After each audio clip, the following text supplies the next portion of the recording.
नमस्कार, मैं अशोक कुमार पांडे और स्वागत है आपका टीसीएच पर। तो नरेंद्र मोदी लोकसभा में जाने की हिम्मत नहीं जुटा पाए। राष्ट्रपति के अभिभाषण पर जवाब देना था उनको लोकसभा के अंदर कल, और वो गए ही नहीं, अब राज्यसभा में भाषण दे रहे हैं। और मजेदार बात यह है कि पूरा का पूरा गोदी मीडिया और आईटी सेल ये परसेप्शन चला रहा है कि डर के मारे नहीं गए, डर था कि उनके ऊपर फिजिकल हमला हो जाएगा। वो जो एक सांसद है, उसका नाम भी नहीं लूंगा, दुबे जो एक सांसद है जिसने बेहद घटिया घटिया बातें लोकसभा के अंदर की थी, उसके बाद महिलाएं प्रदर्शन कर रही थी, महिलाएं कर रही थी विरोध।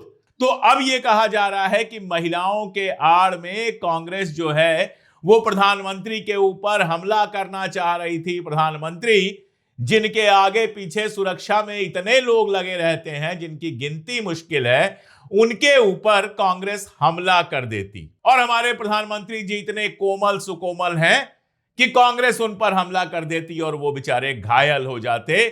जो भारतीय जनता पार्टी के और उनके सहयोगी पार्टियों के इतने सारे सांसद हैं, वो प्रधानमंत्री को बचा नहीं पाते, तो आज राज्यसभा में गए हैं, वहां पर भाषण दे रहे हैं। भाषण तो क्या ही दे रहे हैं, जो कर रहे हैं वो कर रहे हैं। लेकिन आप ये जरा सोच के देखिए कि एक प्रधानमंत्री की हिम्मत नहीं होती है लोकसभा के अंदर जाने की, क्योंकि विपक्ष का नेता जो है उसके हाथ में एक किताब है और वो कह रहा है कि जब प्रधानमंत्री आएंगे तो मैं उनको किताब भेंट करूंगा। जी, राहुल गांधी के हाथ में नरवाने साहब की किताब है, जिस किताब में इस बात का सबूत है कि चाइना जब हमारे ऊपर हमला कर रहा था उस समय भारत की सेना ने जवाबी फायरिंग की अनुमति मांगी थी और प्रधानमंत्री महोदय ने कहा था कि जो उचित लगे वो करो, परमिशन नहीं दी थी। नरवाने कहते हैं कि मेरे हाथ में एक गरम आलू दे दिया गया था। इसका मतलब समझने वाले अच्छी तरह से समझते हैं, और ये तो एक मामला है, इसके अलावा भी नरवाने ने उसमें बहुत कुछ लिखा है। मजेदार बात यह है कि कुछ दिन पहले तक वो किताब अमेजन पर दिखाई दे रही थी, लेकिन अब अगर आप देखने जाएंगे तो अमेजन पर वो किताब नहीं है। नरवाने ने बिल्कुल क्लियर कहा है कि वो किताब छप चुकी है।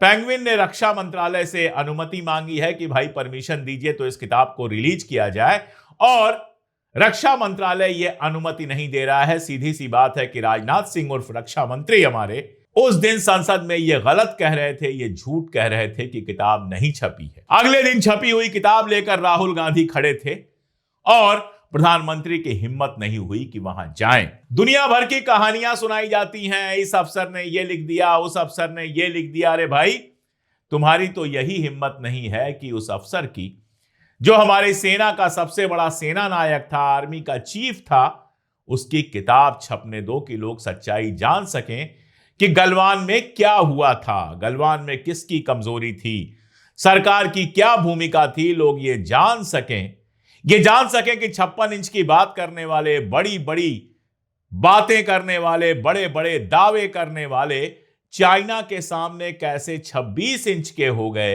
लोग ये जान सकें कि जो लोग सबसे बड़ी बातें करते हैं वो असल में कितने डरपोक हैं। इसी सब को रोकने के लिए नरवाने साहब की किताब पर रोक लगा दी गई है। उस किताब को छपने नहीं दिया जा रहा है। उसकी एक कॉपी राहुल गांधी के पास पहुंच गई है और राहुल गांधी अब उस किताब को दिखाना चाहते हैं। मजेदार बात यह है कि राहुल गांधी से कहा गया आप किताब यहां नहीं पढ़ सकते हैं, लेख यहां नहीं पढ़ सकते हैं, लेकिन उसी संसद के अंदर सत्ता पक्ष का एक बदतमीज सांसद कई सारी किताबें लेकर आता है, घटिया घटिया बातें करता है, उसको कुछ नहीं कहा जाता है, उसको चैन से सुना जाता है। उसके बाद आ जाते हैं ओम बिरला जी फिर से संसद में, 1 मिनट संसद में रहते हैं, बस विपक्ष की लानत मलामत करते हैं और ध्वनि मत से अभिभाषण प्रस्ताव जो था उस पर धन्यवाद प्रस्ताव पास हो जाता है। ना विपक्ष के नेता को बोलने दिया गया, ना ही प्रधानमंत्री की हिम्मत हुई आकर बोलने की। लोकसभा जो चुने हुए सांसदों का मंच है उसका यह हाल कर दिया गया है नरेंद्र मोदी की सरकार में। और यह सरकार कमाल है, यह सरकार कैसे काम कर रही है, अद्भुत है ये। ट्रंप कहते हैं ट्रेड डील हो गई है, पीयूष गोयल कहते हैं कि ट्रेड डील पर 4-5 दिन में साइन हो जाएगा, लेकिन हमारे विदेश मंत्री जयशंकर जो इस समय अमेरिका में हैं, उनसे जब यह सवाल पूछा जाता है ट्रेड डील को लेकर कि भाई उसमें क्या क्या शर्तें हैं, तो वो कहते हैं मुझे तो पता ही नहीं है।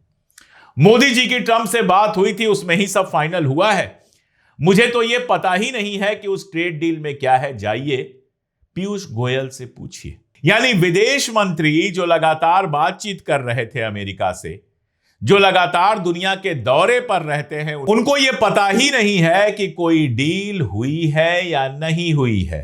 एएनआई सवाल पूछ रहा था और उन्होंने चुपचाप कह दिया, शांति से कह दिया कि हमें तो पता ही नहीं है। ऐसे ही एक और बात बताता हूं, पूरे दुनिया में तहलका मचा हुआ है कि अमेरिका ने कहा और भारत ने यह बात मान ली कि अब रूस से तेल नहीं खरीदा जाएगा। सारी दुनिया के अखबारों में यह खबर छप गई, रूस का बयान आया कि हमें उम्मीद है कि भारत ऐसा नहीं करेगा, हमसे तेल खरीदता रहेगा। जब विदेश मंत्रालय के प्रवक्ता जायसवाल साहब से यह सवाल पूछा गया तो उन्होंने क्या कहा, जरा सुन लीजिए। भारत की ऊर्जा आपूर्ति के संबंध में भारत ने कई मौक़ों पर सार्वजनिक रूप से कहा है कि 140 करोड़ भारतीयों का हित, उनकी ऊर्जा सुरक्षा सुनिश्चित करना हमारी सरकार की सर्वोच्च प्राथमिकता है। इस लक्ष्य को प्राप्त करने के लिए बाजार स्थितियों और बदलते अंतर्राष्ट्रीय घटनाक्रमों के अनुरूप अपनी ऊर्जा स्रोतों में विविधता लाना हमारी रणनीति का मूल आधार है। भारत के सभी कदम इस बात को ध्यान में रखकर उठाए गए हैं और भविष्य में भी उठाए जाएंगे। न रूस का नाम, न अमेरिका का नाम, बस भाषण हो गया कि हम अपने 140 करोड़ लोगों का हित देखेंगे, लेकिन यह नहीं कह पाए कि रूस से तेल खरीदना हमने बंद कर दिया है या फिर रूस से तेल खरीदना हम जारी रखेंगे, या यही कह देते कम से कम कि भैया जहां सस्ता तेल होगा वहां से हम खरीद लेंगे। हमें तो अपने देश की जनता को सबसे सस्ता तेल मुहैया कराना है और अच्छा तेल मुहैया कराना है, चाहे वो अमेरिका से मिले चाहे रशिया में मिले। ना, कुछ नहीं कहा, नेताओं की तरह भाषण दे दिया कि हम अपने देश का भला चाहते हैं, 140 करोड़ जनता के हित के हिसाब से हम फैसला लेंगे। इस तरह से चल रही है सरकार। ट्रंप के मंत्री, ट्रंप के व्हाइट हाउस की सेक्रेटरी, प्रवक्ता, ये सब के सब कह रहे हैं कि हमारा कृषि उत्पाद, हमारा एग्रीकल्चरल कमोडिटी जो है वो भारत में और ज्यादा जाएगा और हमारे ग्रामीण इलाकों में कैश का इनफ्लो होगा। लेकिन हमारे कृषि मंत्री शिवराज सिंह चौहान कह रहे हैं कि ना, जो सेंसिटिव कृषि प्रोडक्ट्स हैं वो अपने देश में घुसने नहीं दिए जाएंगे। मैं आपको सच में बताऊं, मुझे तो यह लगता है शिवराज सिंह चौहान को पता भी नहीं होगा कि मोदी जी ने फोन पर किन किन चीजों पर हां कह दिया।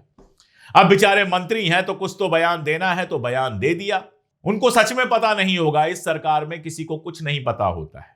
मोदी जी अपने लेवल पर बात कर लिए और हो गया मामला। मुझे तो कई बार यह लगता है कि ट्रेड डील सरकार कर रही थी या फिर अमेरिका में भारत के कुछ जो कैपिटलिस्ट हैं वो कर रहे थे, उनके चलते ट्रेड डील हो गई है। क्या वाकई भारत सरकार में किसी मंत्री को ट्रेड डील के बारे में कुछ पता है? मुझे तो लगता है नहीं पता है। विदेश मंत्री ने कह दिया कि मुझे तो पता ही नहीं है। पीयूष गोयल कह रहे हैं 4-5 दिन बाद साइन होगा। ट्रंप कह रहा है कि ट्रेड डील हो चुकी, सारी शर्तें तय हो चुकी। हो क्या रहा है ये किसी को नहीं पता है। और मोदी जी का बहुत अच्छा है, भाषण देंगे, भाषण देके फिर निकल लेंगे 2 दिन बाहर। पिछली बार भी संसद का सत्र चल रहा था, उसी बीच में गायब हो गए थे। इस बार फिर संसद का सत्र चल रहा है और शनिवार को 2 दिन के मलेशिया दौरे पे निकल जाएंगे प्रधानमंत्री मोदी। मलेशिया के पीएम अनवर इब्राहिम के बुलावे पर 7 और 8 फरवरी को कुआलालंपुर की यात्रा पर वो रहेंगे। भारत में पोल्यूशन बहुत है तो मलेशिया निकल जाएंगे, कुआलालंपुर में आराम से रहेंगे, फोटो आएगी और इधर संसद चलती रहेगी, संसद में सवाल पूछे जाते रहेंगे, कोई जवाब उनको नहीं देना है। संसद चलेगी तो हमेशा वो बाहर निकल जाएंगे। वहां के प्रधानमंत्री ने बुलाया, कोई इंटरनेशनल मीटिंग तो थी नहीं ऐसी इंपॉर्टेंट। अगर संसद को कोई महत्व देते तो कह सकते थे कि भाई हमारी संसद चल रही है, इसके बाद की कोई तारीख तय कर लेते हैं, लेकिन नहीं। संसद के ठीक बीच में 7 और 8 फरवरी को निकल जाएंगे वो मलेशिया की यात्रा पर। विदेश मंत्रालय ने आधिकारिक बयान करके ये जानकारी दी है।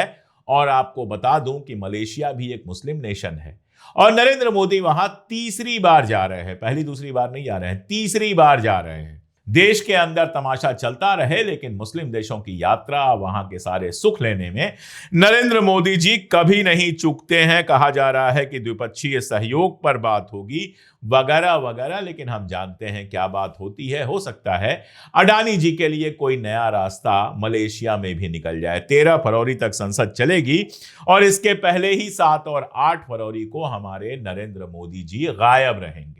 उधर एप्स्टीन फाइल में रोज नया नया खुलासा हो रहा है। महुआ मोइत्रा ने घेर लिया हरदीप पुरी को। उन्होंने हरदीप पुरी के ऊपर एक पोस्ट लिखी थी, क्योंकि हरदीप पुरी का नाम कई बार आया है एप्स्टीन फाइल में। हरदीप पुरी कहते हैं कि मैं तो वहां पर भारत सरकार के काम करने गया हुआ था, मैं तो वहां पर टेक्नोलॉजी और किसके लिए गया हुआ था। लेकिन महुआ मोइत्रा ने सीधा आरोप लगाया और उसके बाद महुआ मोइत्रा ने लिखा कि उनको धमकियां मिल रही हैं। हरदीप पुरी को बाकायदा टैग करके लिखा। उसके बाद हुआ यह कि महुआ मोइत्रा के एआई से बनाए हुए घटिया चित्र, तस्वीरें उनकी यहां वहां घुमाई जानी शुरू हो गई उनको बदनाम करने के लिए। लेकिन महुआ एक मजबूत महिला है, इन सारी चीजों से वो डरती नहीं है।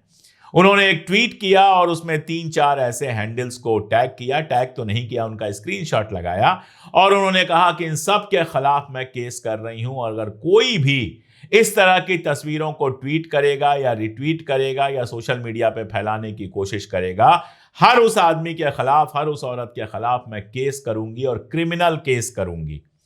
उसके बाद से मामला शांत है, लोग थोड़ा घबराए हुए हैं। एक जब मजबूत महिला खड़ी हो जाती है, डरती नहीं है, खड़ी हो जाती है अपने सम्मान की रक्षा के लिए, तो ट्रॉल टाइप के जो लोग होते हैं उनकी हालत खराब हो जाती है, वो यहां वहां भागने लगते हैं।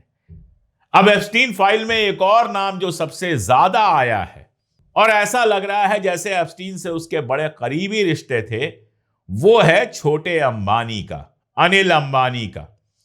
अनिल अंबानी आप जानते हैं बिजनेस तबाह हो चुका है। ईडी ने उनके खिलाफ जांच शुरू कर दी है, देश छोड़ने पर रोक लगी हुई है। घाटे में चल रहे हैं ये वही अनिल अंबानी हैं जिनको राफेल के मेंटेनेंस का ठेका दिया गया, जबकि जिंदगी में कभी खिलौने वाला जहाज भी उन्होंने नहीं बनाया है। तो आप समझ सकते हैं सरकार के कितने करीब हैं।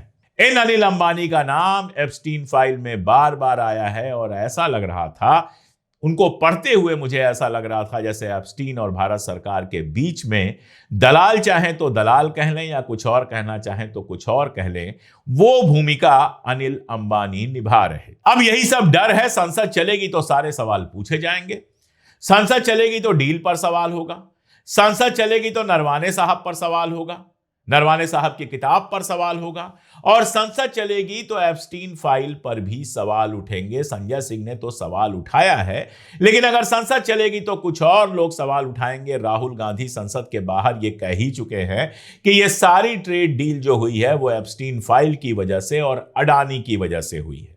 तो सबसे अच्छा तरीका यह है कि संसद चलने मत दो और जब संसद चल रही हो उस समय देश के बाहर चले जाओ और फिर आकर आखिरी भाषण में गोल गोल सब घुमा दो। नेहरू को याद कर लो, एडविना को याद कर लो, इसको याद कर लो, उसको याद कर लो, सबको याद कर लो, बस मुद्दे की बात मत करो। बस देश की जनता को यह मत बताओ कि ट्रेड डील में क्या क्या बेच दिया है। देश की जनता को यह मत बताओ कि एप्स्टीन फाइल में हमारे प्रधानमंत्री का नाम 27 या 30 बार क्यों आया है। एप्स्टीन फाइल में हमारे देश के पेट्रोलियम मंत्री का नाम इतनी बार क्यों आया है। एप्स्टीन फाइल में हमारे एक बिजनेसमैन अनिल अंबानी का नाम इतनी बार क्यों आया है। जब कोई सवाल पूछे तो एक बयान जारी कर दो कि वो तो सजा याफ्ता मुजरिम है। अरे सजा याफ्ता मुजरिम से मेल पर आपके कौन से व्यवहार हो रहे थे? और वो कोई एआई से बनाई हुई चीजें नहीं है, बाकायदा यूएस के जस्टिस डिपार्टमेंट ने उनको लागू किया है। लेकिन जब तक गोदी मीडिया है जो सरकार की हर गंदगी पर परफ्यूम मारता रहेगा, बदबू आएगी तो कहेगा क्या शानदार खुशबू आ रही है, आग लग जाएगी तो कहेगा वाह सर ठंड थी, आपने घर में आग लगा दी, हमको आग तापने को मिल गया, इससे अच्छा क्या हो सकता है। जहां इस तरह का गोदी मीडिया होगा जो सरकार की हर कमजोरी छिपाएगा, प्रधानमंत्री भाषण देने नहीं जाएंगे लोकसभा में और कहेगा कि उनके ऊपर शारीरिक हमला हो सकता था। जब इस तरह का घटिया चमचा और दलाल मीडिया रहेगा देश के अंदर और बाकी भक्त रहेंगे जिनके ऊपर कोई फर्क नहीं पड़ता, तब तक तो सरकार ऐसा करके भी सफल रहेगी, अपनी पीठ थपथपाती रहेगी। लेकिन जिस दिन इस देश की जनता ने सवाल पूछना शुरू कर दिया ना, यकीन जानिए इस सरकार के लिए बहुत मुश्किल होने वाली है। यह सरकार नेहरू के चरित्र पर बात करती है, अरे अटल बिहारी वाजपेयी के चरित्र पर तो क्या क्या सामने आ चुका है। बलराज मधोक ने अपनी किताब में लिखा है कि अटल बिहारी वाजपेयी ने पार्टी के दफ्तर को औरतों और शराब का अड्डा बना लिया था। रोज नई नई महिलाएं आती थीं। एक और किताब पीयूष बबेले हमारे मित्र हैं, उन्होंने पोस्ट किया है जिसमें अटल बिहारी वाजपेयी के बारे में बहुत साफ लिखा है। क्या मैं कहूं, कहने में शर्म आती है, इस तरह की बातें नहीं की जाती रहीं। डॉक्टर BN कौल की पत्नी राजकुमारी कौल पूरी जिंदगी उनके घर में रहीं। कौल साहब के मरने के बाद भी उनके घर में रहीं। क्या रिश्ता था दोनों लोगों का, भारतीय जनता पार्टी को आगे आकर बताना चाहिए। अब तो अडवाणी पर भी सवाल उठ रहे हैं। 2004 में आर्टिकल छपा था जिसमें अडवाणी की बहू ने उनके ऊपर शारीरिक और मानसिक शोषण का आरोप लगाया था। और प्रधानमंत्री महोदय के बारे में क्या क्या बयान हैं, जितना कम कहा जाए उतना बेहतर। कीचड़ उछालना शुरू करोगे तो बहुत सारा कीचड़ पलट कर तुम्हारे ऊपर भी आएगा। लेकिन कीचड़ उछालने वाले खेल में एक मजेदार बात यह है कि असली मुद्दे दबे रहते हैं और सरकार की यही कोशिश है कि असली मुद्दे दबे रहें। इसलिए संसद का सत्र किसी तरह से हंगामा करके खत्म हो जाए और उसके बाद अपनी दलाल मीडिया के सहारे प्रचार करते रहिए, 56 इंच का सीना बताते रहिए। और जब वाकई मुश्किल टाइम आए तो कह दीजिए जो मन में आए वो करो, जो उचित समझो वो करो। आज के लिए इतना ही, बहुत शुक्रिया।